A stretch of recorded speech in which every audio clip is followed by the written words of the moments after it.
yummy.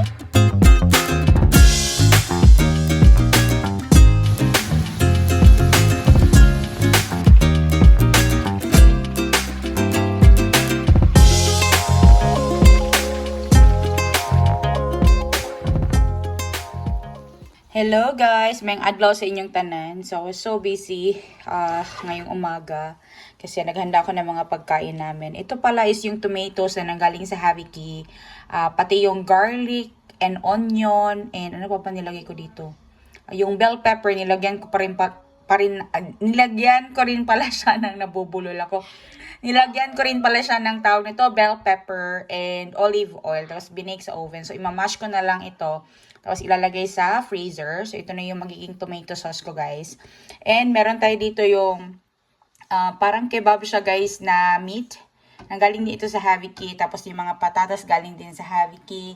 And yung aming isda, guys, na nahuli namin kahapon. So, pinrito ko muna. Itatry namin yung prito. Pero next time, pag nakahuli ulit kami, is papapakainin natin si Nico ng paksiw. Tingnan natin kung kakain ba siya ng paksiw. Kaya ito na yung mga isda, guys. Actually, 28 fishes lahat ang nakuha namin. Yung 10 is binigay namin kay Eliza. Ang gusto pa ni Eliza is 5 lang. Pero yung binigay namin sa kanya 10. I don't know anong puta niluto niya doon. Pero tanungin natin siya later. So yung sa amin is prito lang. Nilagyan ko lang siya ng tawag nito asin. Tapos yung ginamit ko na pang prito is yung olive oil. Tapos nilagyan ko ng butter na mayroong garlic galing doon sa Haviki din. So yan na yung isda namin, guys. First time ko makakatikim nitong brook trout na nanggaling doon sa brook, guys, doon sa gubat na pinuntahan namin kahapon. So later baka mag-fishing na naman kami. Hindi ko alam, baka random lang talaga mangyayari ngayong araw na to, guys, yung mga activity namin. Tapos dito naman is yung mga different fruits, like yung nectarines, yung oranges, tapos yung apples, guys. Ito is juice ko siya dito. Gamit yung steam juicing. Ang dami ng fruit flies ito sa bahay kasi pag summer ganyan. So, steam juicing ito, guys. Slow process ito. So, mamaya kapag na-juice na ito, papakita ko sa inyo ano magiging itsura. Ito kasi yung mas prefer ni Anika compared doon sa fresh na squeeze na juice. Hindi niya masyadong type kasi nga masyadong maraming pulp. Ito naman is clear talaga yung juice na lalabas compared doon sa fruit juicing na gamit yung machine. Grabe kalami ang isda, guys. Ang rice na gana, uy. As in, parang ano talaga siya, Pilipinas talaga ang lasa. Tapos meron ako ditong toyo na merong kalamansi, guys. Ayan, no. Si Anika din is kakain na rin siya ng kanyang isda. Merong karne doon, guys, pero mas gusto ko itong isda. Oh my God, parang Pilipinas lang. Mga unta, guys. Wow, hindi nasama kahapon. Nandito na. Wala akong isda to. Yung sarap ng isda, promise. It tastes so sweet. Sabi ko kay Carlo, wala, bakit hindi siya nagdala ng plastic? Sabi ko, hindi pa nagbabasa ng message. Ay, punta man tayo ng Tukmani pa. So, makakabili siya ng plastic doon. Manguha lang tayo ng plastic doon. Yung puti nga na plastic. Oo. Yung ginagamit nila pang ano. Sa gulay. Oo, yung mga meron man yan. Manguha lang tayo doon. Dito sa Salim. Punta tayo ng Banguran, Daddy. Let's go to Banguran Strawberry Farm.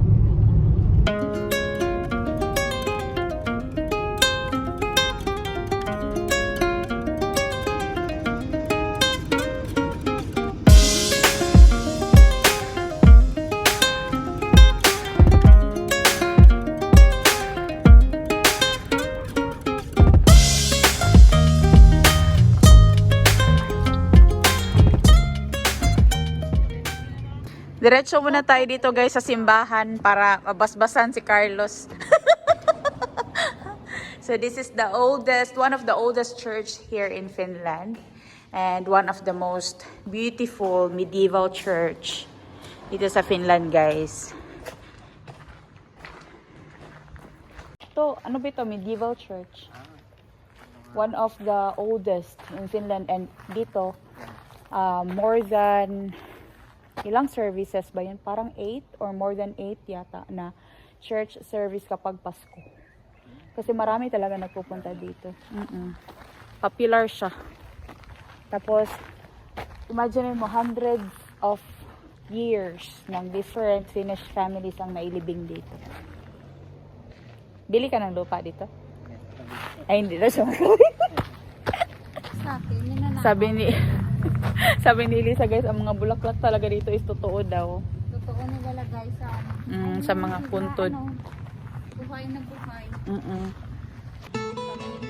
Patsyo na lang. Sa mukha, yung mga bulaklak. Naiset nimenomaan tuomittiin tähän istumaan sitten.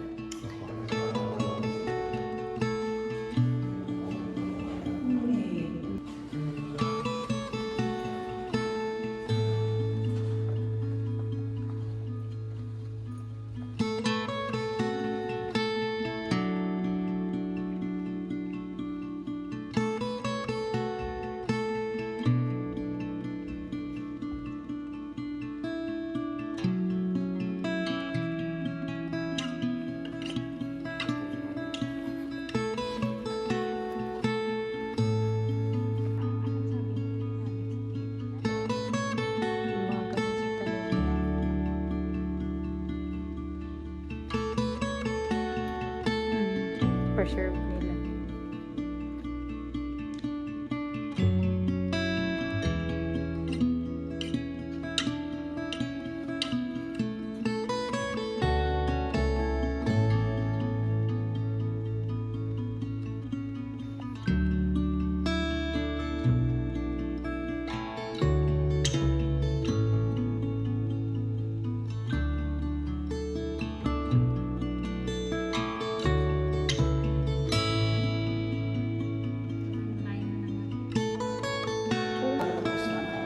Suomi nyt vanhempia kirkonmiehiä. Ei sun kukaan, mutta on legenda kertoo, että Huberin sieltä.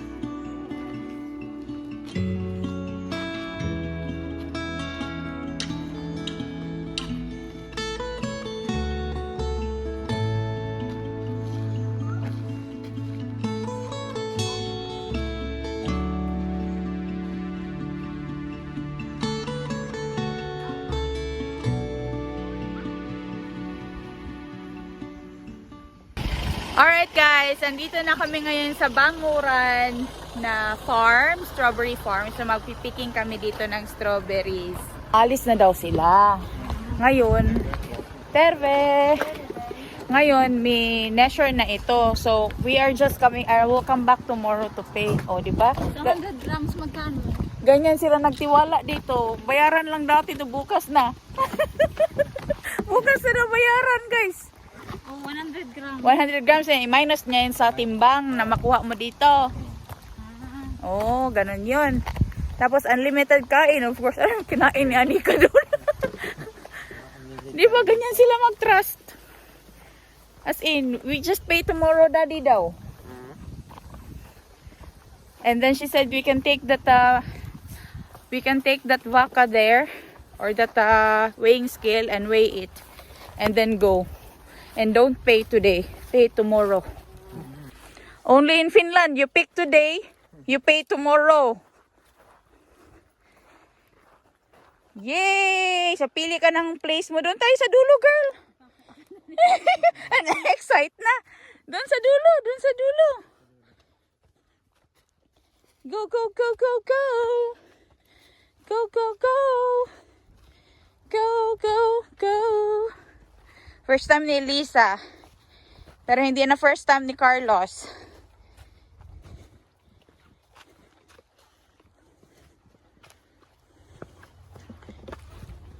Dito tayo kasi mas maganda yung dito sa looban banda. Dito? Yeah, mahanap ka dyan. Doon sa dulo. Medyo malaki. Huwag mong kunin yung pinakamaliit. Inutusan ni Elisa si Carlo. Kasi si Carlo, hindi man niya maubos. Si Carlo mag-pick ng another box ni Elisa. Eh ngayon, si Carlos, ayun, busy na nag-picture. Nalibang ka diha to, ha? Nalibang ka dyan. Ano sa man na yung gipicturan daw, be? Ha? Ah, kinuha. Ay, ito na Elisa kasi meron dito malalaki. Akala ko nalibang ka dyan, Carlos. Hintain mo, tabunan mo ha. So mag-pick na kami guys. Sobrang daming strawberries. Bukas na daw namin bayaran kasi alis na sila. Dito kasi mas maliliit yung strawberries dito compare sa other farm. Pero polka din ito na strawberries. But it's just that they are smaller. Matamis kaya. Pero mas matamis, di ba? Matamis. Si Anika is andoon, no? Kita din dito sa farm, guys, yung old church ng Holola. Ayun, no? Yung church na yan is more than 500 years old na. During medieval times pa talaga yan. And sobrang ganda kasi na-preserve talaga nila. And sobrang ganda ng view dito, guys, sa harap ko ngayon. Kasi yung mga kasama ko is nag-i-enjoy na mag-pick ng strawberries. Yari, ito na buhay mo sa Finland, ay. Guys, ito lang yung buhay namin sa Finland. Nag-strawberry picking lang. Enjoy lang. Enjoy lang. Enjoy lang, guys. Kain ng strawberry, unlimited to. Isang kuha, 3 subo, day. Para di ilugi.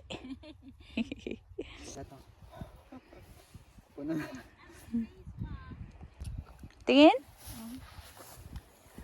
Diretso na sa freezer yan. Lagay mo sa ziplock bag. Oo. Hi guys. Kain tayo. Dami nang nakain ni Carlos, guys. Wala na to yung tae. Sobra natin euro.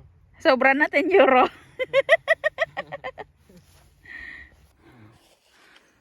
Paano kumain ng strawberry to? Step by step. Step by step. O na. Puksiin mo. Puksiin mo.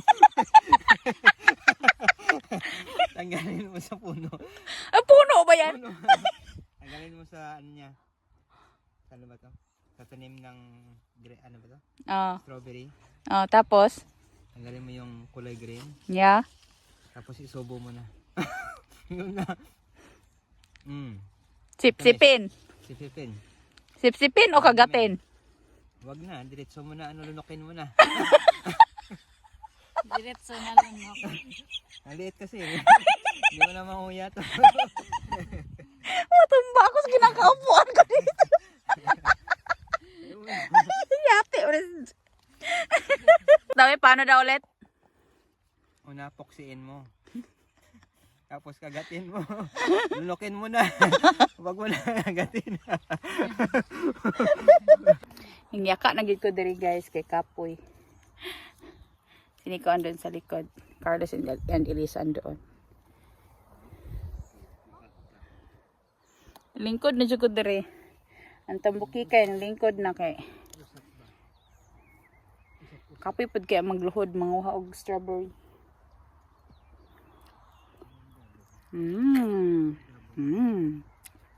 Ami.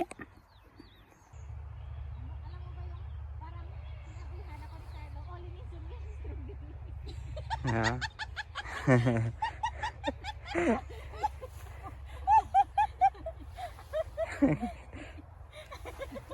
Ano pinaulit ka lang niya? Wise din to si Carlo ba? Pastilan gid ka dong. Pangit na kasi ito bukas pag hindi mo nilagay sa freezer agad.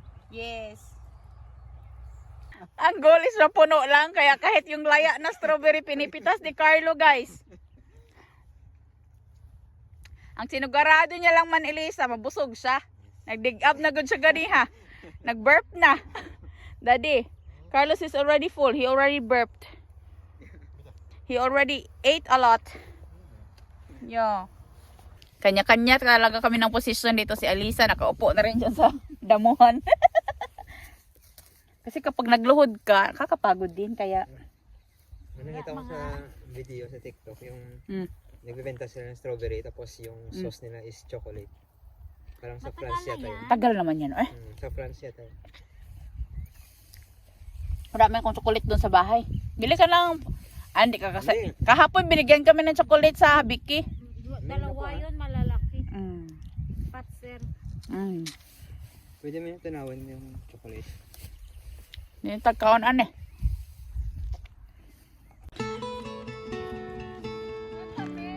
Ang tamis?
Ano,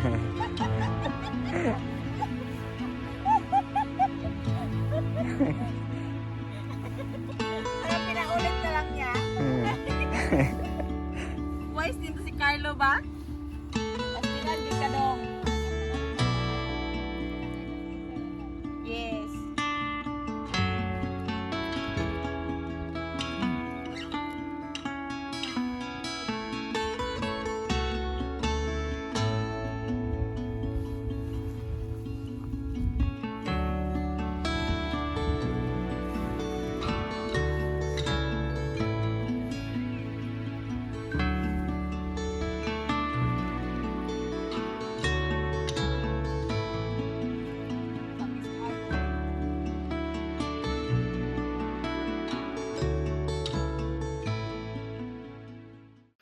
So, andito kami sa forest, guys. So, mag-fishing kami. But, we're just gonna be enjoy the nature and the moment. Char. Pero yeah, si Elisa and Carlos is andoon na sa loob. Fishing na naman kami, guys.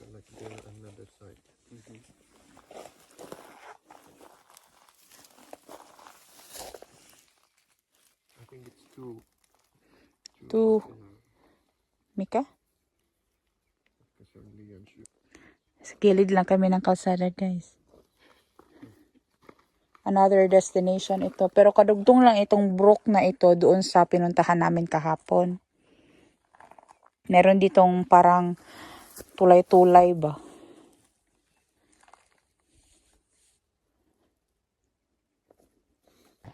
In Philippines, this is canal, daddy, or oya.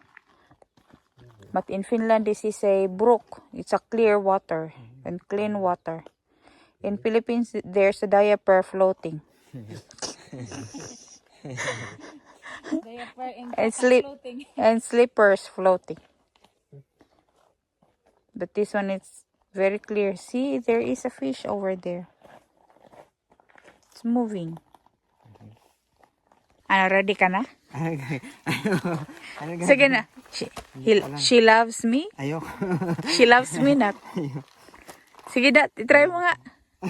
She loves me. Ayoko. Ay! Ayoko. Niloloko lang ako si Carlos, guys. Si Nico is nagpunta doon, guys, oh. Kasi tiningnan niya yung side na yun, baka meron daw. Pero nagtry siya dito sa bandang gilid, wala. He loves me? Ay, she loves me? Try mo nga. Sabihin mo dun sa nilaligawan mo, all these flowers are for you. Pero Carlos, makakahanap ka rin. Kaya nga. Wala naman. Darating yan. Mr. Lonely to ngayon eh. Pero mamaya niyan, he loves me, she loves me not, yan siya. Sige, hawakan mo yan ha. Sige, hawakan mo. Sige, kuha ah. Kunin ko? Dili sakit? Hindi. May gilok lang. Ay, gilok.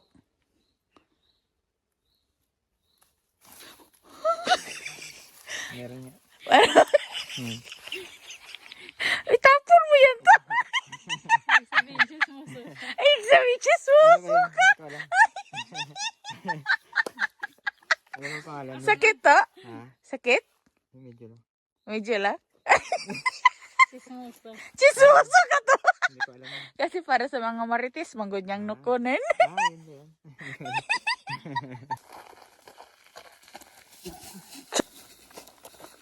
Wah. Lakon dai. Ako man yung hindi ka. Siya na yung di ka baluto.